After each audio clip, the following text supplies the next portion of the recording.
Welcome back to तर्क defence academy Porsche में आपका भी एक बार फिर से स्वागत है। मैं आपके सामने एक महत्वपूर्ण टॉपिक लेके आया हूँ जिसका नाम क्या है, ब्लड। ठीक है, ये ऐसा टॉपिक है जिससे क्वेश्चन पूछे जाते हैं एग्ज़ाम्स में, प्रत्येक एग्ज़ाम में। ठीक है ना, तो आइए आज का टॉपिक हम शुरुआत करते हैं। ठीक है, इसका नाम क्या है, रक्त। ठीक है, चलो।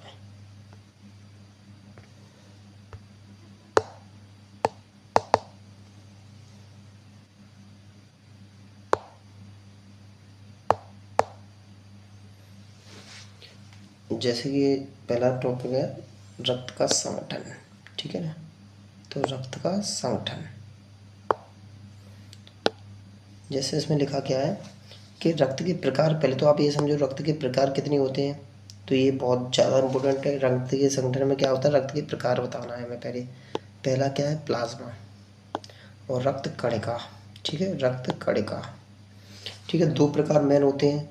अब प्लाज्मा क्या होता है, प्लाज्मा में आ जाता है जल, प्रोटीन और अन्य।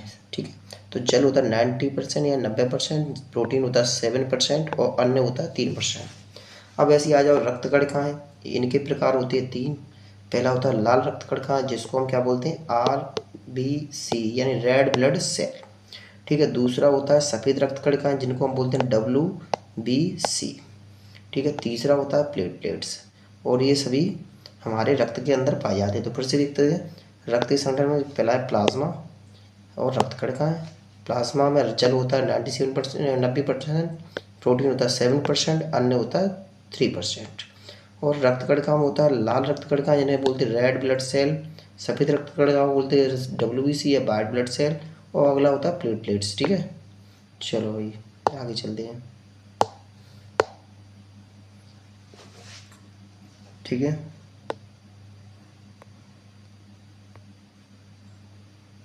चलो इसमें पहले अपन देखते हैं क्या, प्लाज्मा। ठीक है, प्लाज्मा, चलो सबसे पहले प्लाज्मा ही देखते हैं। प्लाज्मा, प्लाज्मा हल्के पीले रंग का भाग होता है, यानी जो रक्त होता है, रक्त में प्लाज्मा पाया जाता है जिसका रंग कैसा होता है, पीला रंग। ये क्वेश्चन ध्यान रखना आप कि जो प्लाज्मा का रंग होता है पीला होता है। जो कि रक्त में 50 से 60%, यानी रक्त का 50 से 60% भाग होता है। कितना भाग होता है, तो भैया आप कह सकते हैं रक्त का 50 से 60% भाग क्या होता है, प्लाज्मा होता है। ठीक है, भोज्य पदार्थों का परिवहन करता है, यानी भोज्य पदार्थ यानी जो भोजन, यानी भोज्य पदार्थ जो खाने पीने पदार्थ होते हैं उनका परिवहन कौन करता है, प्लाज्मा करता है। जैसे हमने कोई चीज़ खाई तो वो हमारे शरीर में कहाँ किस द्वारा जाएगी, तो प्लाज्मा द्वारा जाएगी। प्लाज्मा में उपस्थित प्रोटीन फाइब्रोइन, प्रोथ्रोम्बिन और फाइब्रिनोजन, यानी आप ध्यान रखें प्लाज्मा में दो तरह की प्रोटीन पाई जाती है जिसका नाम प्रोथ्रोम्बिन और फाइब्रिनोजन, रक्त का थक्का जमाने में सहायक होती है। यानी जो प्लाज्मा में जो उपस्थित प्रोटीन होती है प्रोथ्रोम्बिन और फाइब्रिनोजन, वो रक्त का थक्का जमाने में क्या होती है, सहायक होती है। अब फाइब्रिनोजन और प्रोथ्रोम्बिन को निकालते हैं तो सीरम बचता है। यानी आप क्या ध्यान रखेंगे कि फाइब्रिनोजन और प्रोथ्रोम्बिन को अगर निकाल देंगे शरीर से तो जो हिस्सा हमारा बचेगा उसको क्या कहेंगे, सीरम कहते हैं। ठीक है, तो फिर से ध्यान से देख लेते हैं। प्लाज्मा, प्लाज्मा हल्के पीले रंग का भाग होता है जो कि रक्त के 50 से 60% भाग होता है। भोज्य पदार्थों का परिवहन करता है। सीधा क्वेश्चन बनता है, भोज्य पदार्थों का परिवहन कौन करता है, तो प्लाज्मा करता है। प्लाज्मा में उपस्थित दो प्रोटीन होते हैं प्रोथ्रोम्बिन और फाइब्रिनोजन, जो रक्त का थक्का जमाने में सहायता करती है। फाइब्रिनोजन और प्रोथ्रोम्बिन को निकालना क्या कहलाता है, सीरम कहलाता है। ठीक है, अगला पॉइंट है रक्त कणिका। ठीक है, तो कौन सा है, रक्त कणिका।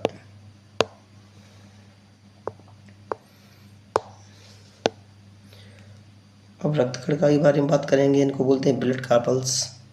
जैसे रक्त का 40 से 45% भाग, कितना 40 से 45% भाग है। तीन प्रकार का होता है, यानी जो रक्त कणिका होती है वो तीन प्रकार की होती हैं, जिनमें बोलते हैं लाल रक्त कणिकाएँ, जिन्हें बोलते हैं RBCs। RBC के बारे में पहले समझ लेते हैं हम, इसको RBC क्या होती है, तो ठीक है ना, तो उसके बारे में सबसे पहले हम उसके बारे में जानते हैं। ठीक है, RBC, अन्य नाम क्या है इसका, इरेथ्रोसाइट, यानी RBC का नाम पूछा जाता है एग्जाम में, इसको बोलते हैं एरेथ्रोसाइट्स। ठीक है, निर्माण होता कहाँ है, अस्थिमज्जा, जिसको बोलते हैं बोन मैरो, यानी इसका निर्माण कहाँ पर होता है, अस्थिमज्जा बोन मैरो में। युग्मनज, अब युग्मनज को आप कहोगे भैया युग्मनज कैसे बोलते हैं, तो भ्रूण, भ्रूण को बोलते हैं, यानी भ्रूण। भ्रूण कौन होता है, जो माँ के गर्भ में होता है उसको भ्रूण बोलते हैं, युग्मनज बोलते हैं। उसका निर्माण कहाँ पर होता है, तो आरबीसी का निर्माण कहाँ पर होता है? उसके लीवर के मीसोडर। कहाँ पर? लीवर में एक जगह होती है जिसका नाम होता है मीसोडर। संख्या 5 से 6 मिलियन लगभग होती है। कितनी होती है? 5 से 6 मिलियन। जीवन काल कितने दिन का होता है? 20 से 120 दिन। तो जीवन काल कितने दिन का होता है? 20 से 120 दिन। मृत्यु कहाँ पर होती है? प्लीहा, स्प्लीन या कब्रिस्तान में, ठीक है। और इसका कार्य क्या होता है? अब आप कहोगे कि जो रक्त कणिकाएं हैं इनका कार्य क्या होता है? तो O2 और CO2 प्रवहन, यानी आरबीसी जो होता है उसका कार्य क्या होता है? O2 और CO2 का प्रवहन करना। लाल रंग किसके कारण होता है? हीमोग्लोबिन के कारण। अब आप कहोगे जो आरबीसी होता है उसका लाल रंग किसके कारण होता है? हीमोग्लोबिन के कारण होता है। आरबीसी की कमी से कौन सा रोग होता है? तो आप कहोगे आरबीसी की कमी से कौन सा रोग होता है? तो एनीमिया रोग होता है। तो आपका एक प्रसिद्ध रक्त कणिका ब्लड कार्पल्स, जिनमें रक्त का 40 से 45% भाग होता है। 3 प्रकार के होते हैं। पहला होता है कौन सा? लाल रक्त कणिका, आरबीसी। आरबीसी के बारे में जानेंगे। अन्य नाम क्या है? एरिथ्रोसाइट। निर्माण अस्थिमज्जा बोन मैरो में होता है। और युग्मनज यानी लीवर में होता है। युग्मनज कौन होता है? भ्रूण अवस्था में, जो कि गर्भ में होता है माँ के। संख्या 5 से 6 मिलियन। जीवन काल सबसे ज़्यादा बार पूछा जाता है, वेरी वेरी इंपॉर्टेंट है, ध्यान कर लेंगे, 20 से 120 दिन। मृत्यु प्लिया, स्प्लीन या कब्रिस्तान में। कब्रिस्तान भी बोलते हैं इसको, क्या, ठीक है, प्लिया या तिल्ली, वो तिल्ली भी बोलते हैं इसको, ये ध्यान में रखेंगे, तिल्ली, ठीक है। कार्य O2 और CO2 परिवहन करना। लाल रंग किसके कारण होता है? हीमोग्लोबिन के कारण होता है। इसकी कमी से कौन सा रोग होता है? तो आप कहेंगे एनीमिया रोग होता है, ठीक है। आगे चलते हैं। अगला है श्वेत रक्त कणिकाएं, ठीक है। अन्य नाम क्या है इसका? अन्य नाम तो आप कहें ल्यूकोसाइट। निर्माण कहाँ पर होता है? अस्थिमज्जा या फिर बोन मैरो भी बोलते हैं, बोन मैरो। जीवन काल कितने दिन होता है? 5 से 7 दिन। संख्या 4 से 10 की। मृत्यु कहाँ पर होती है? लिम्फ में होती है, और अन्य जगहों पर भी होती है कभी कभी, ठीक है, ये भी ध्यान रखें। शरीर की बीमारियों से रक्षा करता है। और शरीर का सैनिक किसे कहते हैं? क्वेश्चन आता है, शरीर का सैनिक किसे कहते हैं? WBC कहते हैं। शरीर में WBC की मात्रा बढ़ने से कौन सा ल्यूकेमिया या ब्लड कैंसर रोग होता है? यानी शरीर के अंदर WBC की मात्रा बढ़ जाए तो ल्यूकेमिया या ब्लड कैंसर भी होता है। तो बच्चे एक बात ध्यान रखेंगे कि आप कहेंगे, बहुत से लोग बोलते हैं कि सिगरेट है इससे कैंसर हो जाता है, पर जो कैंसर होता है वो अलग तरीके से होता है। जैसे मान चलो कि सूर्य से हानिकारक जो किरणें आती हैं उनके कारण भी होता है, कभी कभी ये सिगरेट और इनसे भी हो सकता है। क्यों? जिससे WBC की मात्रा क्या हो जाती है? बढ़ जाती है। जब WBC की मात्रा बढ़ेगी तो क्या होगा? एक जगह पर थक्का जमने लगेगा, जो कि धीरे धीरे उसमें क्या हो जाएगा? वो एक कैंसर का रूप ले लेगा, ठीक है। तो ध्यान रखें, ल्यूकेमिया ब्लड कैंसर होता है। WBC की मात्रा कम होने से ल्यूकोपेनिया रोग होता है। यानी अगर WBC की मात्रा कम भी हो जाए तो कौन सा हो? ल्यूकोपेनिया रोग होता है, ठीक है, ध्यान रखेंगे इस चीज़ को, ठीक है। फिर से चलते हैं। श्वेत रक्त कणिका इंजन को बोलते हैं WBC या व्हाइट ब्लड सेल। अन्य नाम क्या है इसका? ल्यूकोसाइट। निर्माण होता है अस्थिमज्जा में या बोन मैरो में होता है। जीवन काल 5 से 7 दिन। इंपोर्टेंट है जी, जीवन काल बहुत बार पूछे जाते हैं। संख्या 4 से 10 की होती है। मृत्यु लिम्फ में होती है।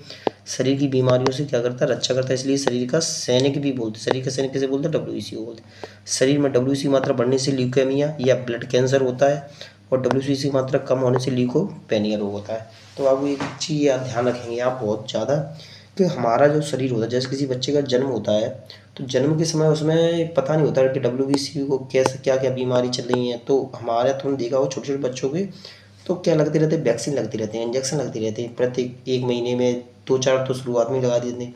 1 महीने, 5 महीने, 9 महीने, 10 महीने ऐसे करके लगते रहते बार बार इंजेक्शन।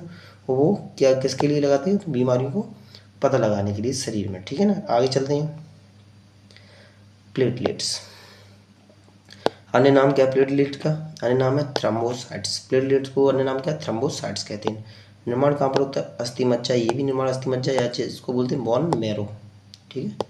तो बोन मैरो में होता है। जीवन काल कितना होता है? 3 से 5 डे होता है। तो जीवन काल कितने दिन होता है? 3 से 5 दिन, ठीक है। संख्या कितनी होती है? 1.5 से 4.5 लाख, यानी 1.5 लाख से 4.5 लाख होती है। मृत्यु कहाँ पर होती है? प्लीहा, जिसको इसके लिए इंग्लिश में बोलते हैं स्प्लीन।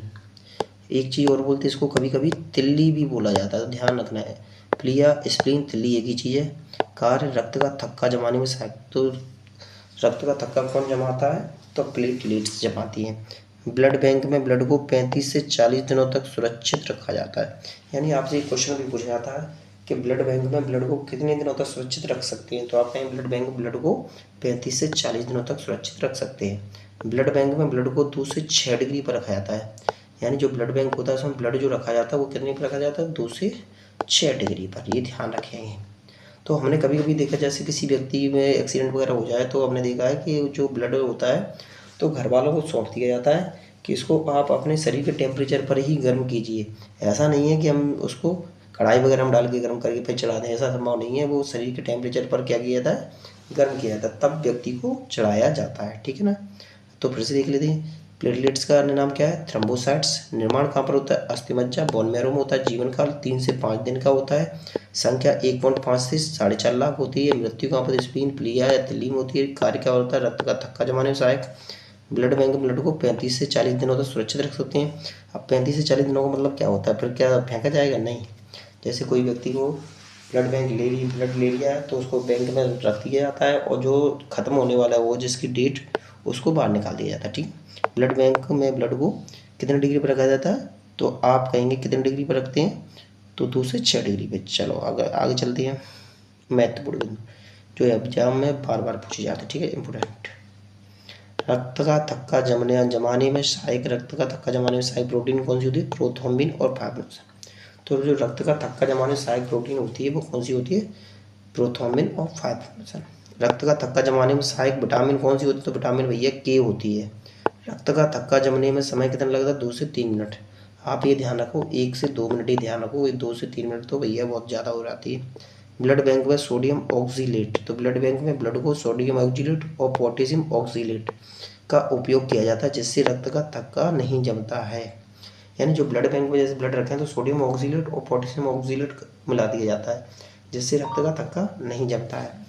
अगली है हीमोफीलिया इसको शाही बीमारी बोलते हैं। जो हीमोफीलिया बीमारी होती है उसको शाही बीमारी बोला जाता है, जिसमें रक्त का थक्का नहीं जमता है। तो आप ये ध्यान रखें, जो हीमोफीलिया बीमारी होती है उसमें रक्त का थक्का नहीं जमेगा। अगर आपकी एक सुई भी लग जाएगी तो वो खून रुकेगा नहीं आपका। ठीक है। आगे हेपेरिन नामक जो प्रोटीन की वजह से शरीर के अंदर रक्त का थक्का नहीं जमता है। अब बाबू एक चीज़ ध्यान रखो कि भगवान भी कितना दयालु है, कैसे कैसे सिस्टम दिए कि भैया कि शरीर के अंदर कब खून नहीं जमना चाहिए। जैसे शरीर के अंदर जम गया तो हम मर जाएंगे। ठीक है। तो हमने देखा है कि हिपेरिन एक व्यक्ति होता है, जैसे मान चलो एंजाइम होता है, व्यक्ति नहीं। तो ये क्या करता है कि हमारे शरीर के अंदर रक्त का थक्का नहीं जमने देता है। तो हमने कभी कभी देखा जैसे किसी व्यक्ति को करंट लग जाता है तो उसमें क्या होगा कि उसका खून से पानी सूखने लगता है। जब खून से पानी सूखेगा तो क्या होगा, थक्का जमेगा। तो क्या बोला जाता है कि भैया जूते चप्पल से पिटाई कर दो, जिसके कारण क्या हो जाए कि उसका थक्का ना जमे। ठीक। आगे, लेकिन चोट लगने पर निष्क्रिय हो जाता है या रक्त का थक्का जमा देता है। तो जो हिपेरिन होता है, जब चोट लगती है जो ऑक्सीजन हमें मिलती है, तो ऑक्सीजन मिलने के कारण क्या होता है, हिपेरिन निष्क्रिय हो जाता है। निष्क्रिय होने के बाद क्या होगा कि रक्त का थक्का जम जाए। तो फिर से चलेंगे। रक्त का थक्का जमाने में सहायक प्रोटीन प्रोथ्रोम्बिन और फाइब्रोसिन। रक्त का थक्का जमाने में सहायक विटामिन के। रक्त का थक्का जमाने का समय कितना होता है, 2 से 3 मिनट। ब्लड बैंक में ब्लड को सोडियम ऑक्सीलेट और पोटेशियम ऑक्सीलेट का उपयोग किया जाता है, जिससे रक्त जमता नहीं है। हीमोफीलिया शाही बीमारी कहते हैं, जिसमें रक्त का थक्का नहीं जमता है। हिपेरिन नामक प्रोटीन की वजह से शरीर के अंदर रक्त का थक्का नहीं जमता है, लेकिन चोट लगने पर निष्क्रिय हो जाता है, तो रक्त का थक्का जम जाता है। ठीक है ना। ठीक है साथियों, अगर आपको वीडियो पसंद आए तो अपने दोस्तों के साथ शेयर कीजिए तथा ज़्यादा से लोगों के साथ शेयर कीजिए, और चैनल को सब्सक्राइब कीजिए और लाइक भी कीजिए, जिससे हमें मोटिवेशन मिलता है। आगे भी वीडियो अच्छे आते रहेंगे, और जो हमने ये टॉपिक पढ़ाया है इसके क्वेश्चन कल आपको मिल जाएंगे हमारे टारगेट डिफेंस चैनल पर। ठीक है ना। तो धन्यवाद।